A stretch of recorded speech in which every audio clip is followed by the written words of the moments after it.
இனிமேல் இவருக்கு பதில் இவர்.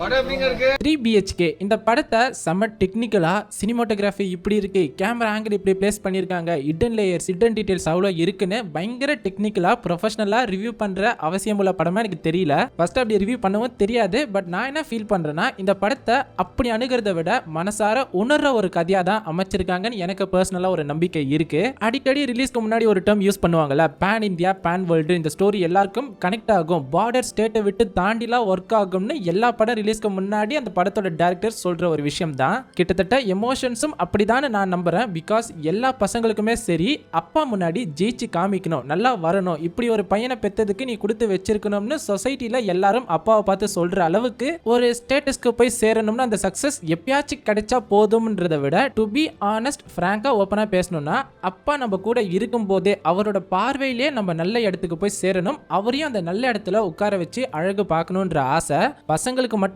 கிடையாது, பெண்களுக்கும் இப்ப இருக்கிற ஜெனரேஷன்ல சரி சமமா அந்த கனவுகள் இயக்கங்கள்லாம் இந்த சொசைட்டில இருக்கு. நான் சொல்றது உண்மைதானே, ரொம்ப எக்ஸாஜரேட் பண்ணி பேசல. எல்லாருக்குமே அந்த ஆசை இருக்கு. நம்ம கை பிடிச்சி கூட்டிட்டு போன அப்பாவை நாம கை பிடிச்சி ஒரு இடத்துக்கு போய் நிக்க வைக்கணும்ன்ற ஆசை எல்லாருக்கும் இருக்குன்னு நான் நம்புறேன். ஈஸியா கனெக்ட் பண்ணிக்கணும்னா ஆக்டர் சிவகார்த்திகேயன், உங்களுக்கு அவர் பிடிக்கும் பிடிக்காது ஃபேன் அதெல்லாம் இருக்கட்டும், பட் அவர் ஒரு நல்ல ஸ்டேட்டஸ்க்கு போன உடனே ஸ்டேஜ்ல அவார்ட் வாங்குற அந்த இடத்துல இப்ப நீங்க எதை மிஸ் பண்றீங்கன்னு கேட்டதுக்கு அவர் அழுதுகிட்டே அப்பான்ற ஒரு பதில் சொல்லியிருப்பாரு. அந்த பதிலுக்கு பின்னாடி இருக்கிற வழி என்னன்னு உங்களால நல்லா ரிலேட் பண்ணிக்க முடியும். ஓகே ப்ரோ, எங்களுக்கு இதெல்லாம் புரியுது. படம் நல்லா இருக்கா இல்லையானா ரிவ்யூ சொல்றதுக்கு முன்னாடி ஒன்லைனர் சொல்லணும். ஒன்லைனர் இந்த படத்தோட உயிரே இதான சொல்லதான் நான் இந்த எக்ஸாம்பிள்ஸ் எல்லாம் சொன்னேன். படம் நல்லா இருந்துச்சு, பிடிச்சிருந்தது. ஏன்னா இந்த படத்துல ஹீரோன்னு யாரையுமே சொல்ல முடியல. சொல்ல போனா படத்துல ஒரு சஸ்பென்ஸான ஹீரோ ஒருத்தர் இருக்காரு, வாய்ஸ் ஓவரா மட்டும் தான் வராரு. உண்மையிலே அவர் தான் இந்த படத்தோட ஹீரோ. இங்க ஹீரோன்றது வீடு, நடிச்ச எல்லாரும் தான் சைடு ஆர்டிஸ்ட் போல. எல்லாருமே சொல்றேன், ஆக்டர் சித்தார்த்தா இருக்கட்டும், supreme star Sarathkumar, Devayani ma'am எல்லாருமே சரி, அவங்க எல்லாருமே சைடு ஆர்டிஸ்ட் தான். அவங்க கனவு அந்த வீடுன்ற கௌரவம், மரியாதை, ஒரு அடைக்கலம் என்ன வேணா சொல்லிக்கோங்க, அந்த விஷயத்தை அடையறதுக்கு அவங்க என்னெல்லாம் தியாகம் பண்ணாங்க, அதை சினிமாட்டிக்கா காமிக்கணும்ன்றதுக்காக ரொம்ப செயற்கையா பண்ணியிருக்காங்களா, யதார்த்தம் இல்லாம கண் கலங்கிரு அழுதுதான் ஆகணும்னு சம்மந்தமே இல்லாத எமோஷன்ஸ் வச்சு டீல் பண்ணாங்களா, அதுதான் அந்த படத்தோட சக்சஸை டிட்டர்மின் பண்ற ஃபேக்டரா நான் நம்புறேன். ஆனா எனக்கு ஆச்சரியமா பட்டது, எப்படி ஒரு சினிமால இவ்வளோ யதார்த்தமா மிடில் கிளாஸ் ஃபேமிலியோட வலி பெயினை இவ்வளோ ரியாலிட்டிக்கு க்ளோஸா உங்களால கொண்டு போய் கனெக்ட் பண்ண வச்சதுன்றது எனக்கு இன்னும் நம்ப முடியாத சர்ப்ரைஸ் ஃபேக்டராகவே இருக்கு. மிடில் கிளாஸ்னா ரொம்ப யதார்த்தம் இல்லாத ஒரு சினிமா எடுத்து அவங்க கனெக்ட் பண்ணிக்க ட்ரை பண்ணல.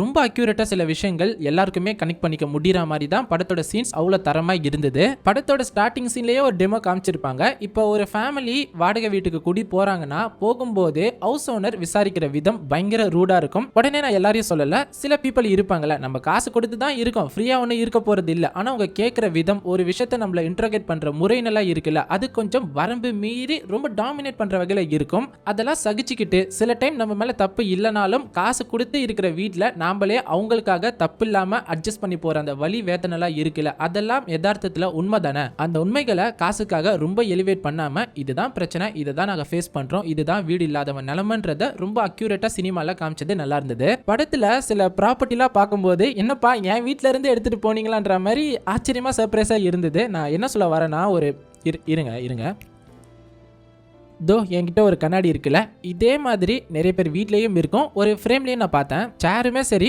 வயசான டைம்ல ஆக்டர் சரத்குமாரோட கேரக்டர் இதே மாதிரி சேர்ல தான் டிராவல் பண்ணிட்டு இருப்பாங்க. ஸோ என்கிட்டயும் ஒன்று இருக்கு. இன்னும் ஒரு சீன்ல மஸ்கிட்டோஸ் வரக்கூடாதுன்னு ஆல் அவுட் மாதிரி ஒன்று வாங்கி சாக்கெட்ல மாட்டுவாங்கல்ல, அந்த மாதிரி புதுசு இருக்காது, ஒரு 1-2 வருஷம் யூஸ் பண்ணி தேஞ்சி போய் அழுக்கா டர்ட்டியா ஒரு டிவைஸ் இருக்கும்ல, அதை ஃபோக்கஸ்டெல்லாம் காமிக்க மாட்டாங்க. போற போக்குல ஒரே ஒரு சீன்ல தான் நான் அதை பார்த்தேன். ஆனா அது கூட அவ்வளோ அக்யூரேட்டா மிடில் கிளாஸ் என்னெல்லாம் பண்ணுவாங்களோ அந்த மாதிரி ரொம்ப ஆர்கானிக்கா கிரியேட் பண்ண அந்த ஒர்க் எல்லாம் என்ன ரொம்ப இம்ப்ரெஸ் பண்ணுச்சு.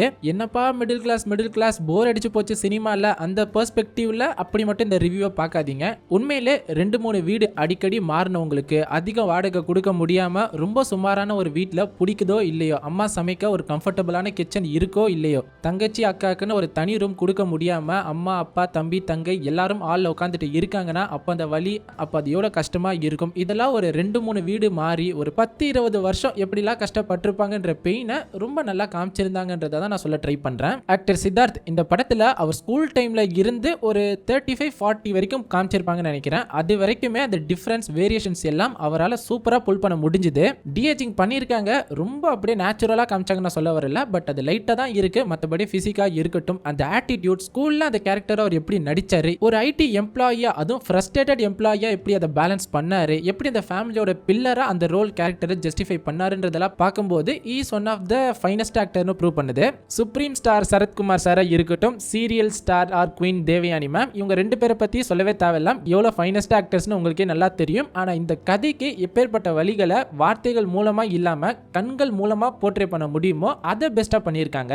ஏன்னா ஒரு ஸ்டேஜ்ல அப்பா அம்மா பசங்க கிட்ட எல்லாத்துக்கும் புலம்பிட்டு இருக்க மாட்டாங்க. ஐயோ என்கிட்ட காசு இல்லடா, இது இல்லடா, அது இல்லடான்ட்டு சொல்லிட்டே இருக்க மாட்டாங்க. வலி எல்லாத்தையும் உள்ளுக்குள்ள மனசுக்குள்ள ஆழமா புதைச்சிட்டு நாங்க இருக்கோம்பா எப்படியாச்சும் வந்துரு, நாங்க இருக்கோம்பா எப்படியாச்சும் வந்து நீங்க எங்களை காப்பாத்திருன்னு தான் சொல்லுவாங்க. அதனால டைலாக்ஸ்ல வலிகளை கன்வே பண்ண முடியாது. அந்த பெர்ஃபார்மன்ஸ் கண்கள் மூலமா மட்டும்தான் வலியை பசங்க கிட்ட கொண்டு போய் சேர்க்க முடியும். அதே நேரம் நம்மளையும் பார்க்கும்போது அதை நம்ப வைக்க முடியணும், நிஜமாலுமே இவங்க கஷ்டப்படுறாங்கன்றது. அந்த விஷயத்துல 2 பேருமே இந்த படத்தோட ஸ்ட்ராங்கஸ்ட் பில்லரா நான் நம்புறேன். ஆக்டர் சித்தார்த்தோட சிஸ்டரா ஆர்த்தின்னு ஒரு கேரக்டர் வரும், குட் நைட் ஹீரோயின். இப்போ வரைக்கும் அவங்க பேர் எனக்கு தெரியல, நான் ஈஸியா கூகுள் பார்த்து சொல்லிடுவேன். ஆனா அவங்க பெர்ஃபார்மன்ஸ் மூலமா அந்த படங்களையும் அவங்க ரோலையும் ஸ்ட்ராங்கா மக்கள் மனசுல நிப்பாட்டிட்டு இருக்காங்க.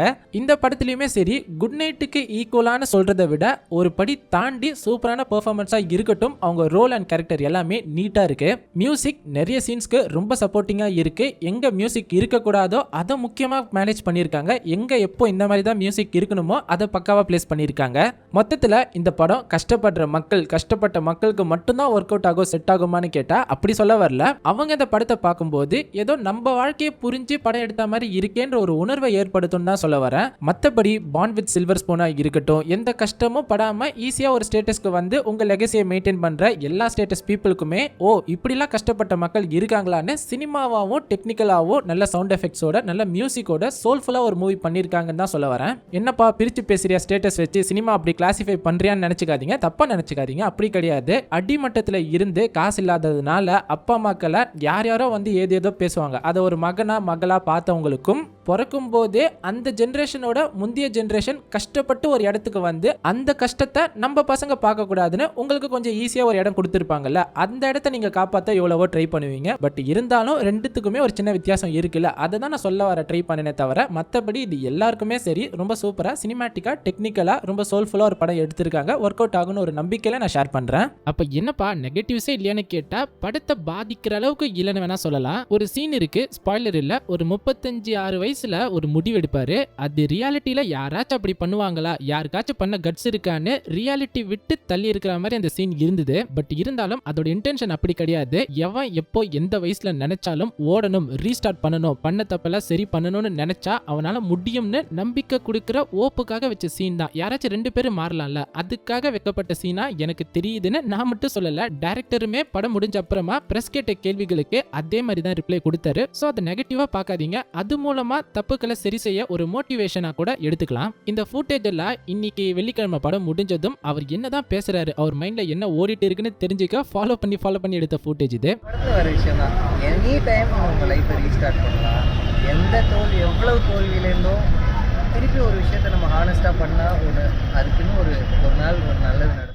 நம்ம ஒரு சேனல் வச்சிருக்கோம், ரொம்ப டெக்னிக்கலாக டிபார்ட்மெண்ட் வைஸ் பேசணும், அந்த மாதிரிலாம் ஐடியா வரல. நான் படம் பார்க்குறேன், என் ஃப்ரெண்டுக்கு எப்படி சொல்லுவேன் அந்த மாதிரி எனக்கு சொல்லணும்னு தோணுச்சு. அப்படி தான் இந்த ரிவ்யூ பண்ணியிருக்கேன். நீங்கள் கொடுக்குற காசுக்கு ஏமாற மாட்டீங்க. அவங்க படத்தில் ஏமாத்தில் என்ன பெஸ்ட்டு கொடுக்க முடியுமோ அதை ரொம்ப யதார்த்தமாக பண்ணியிருக்காங்க. படத்தில் அடல்ட் சீன்ஸ்னு பேசிக்க ஒன்றுமே கிடையாது. ரொம்ப ஃபேமிலியாக ரொம்ப அழகாக எடுத்திருக்காங்க. முடிஞ்சால் ஃபேமிலி டைம் உங்களுக்கு இருக்குது போக ஒரு படம் தேடிட்டு இருக்கீங்கன்னா கண்டிப்பாக இந்த படத்தை நீங்கள் செக் பண்ணலாம், தாராளமாக பார்க்கலாம், நல்லாயிருக்கு. இந்த வீடியோ பிடிச்சிருந்தா ப்ளீஸ் ஒரு லைக் பண்ணிவிட்டு மறக்காமல் உங்கள் ஃப்ரெண்ட்ஸுக்கும் முடிஞ்சால் ஷேர் பண்ணுங்கள். புதுசாக பார்க்குறீங்கன்னா சப்ஸ்கிரைப் பண்ணுங்க. சீக்கிரம் வேற வீடியோல மீட் பண்ணுவோம். அது வரைக்கும் ஜாலியா சேஃபா ஹாப்பியா இருங்க. பை மாமே. திருப்பதியில லட்டுக்கு பதிலா ஜிலேபியை விட்டார்னு விட்டியாடா ஒரு பீலா.